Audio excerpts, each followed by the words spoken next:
சூழ்ந்த காட்டு பகுதிக்கு மகனை அழைத்து சென்றார்கள். கருங்கல் பாறை அருகே மகனை கனிவுடன் படுக்க செய்தார்கள். மலைகள் சூழ்ந்த காட்டு பகுதிக்கு மகனை அழைத்து சென்றார்கள்.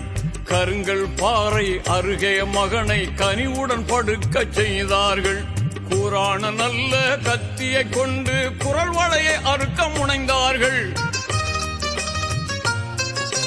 கத்தியும் அறுக்க மறுத்ததினால் கடும் பாறையில் கோபத்தில் அடித்தார்கள்.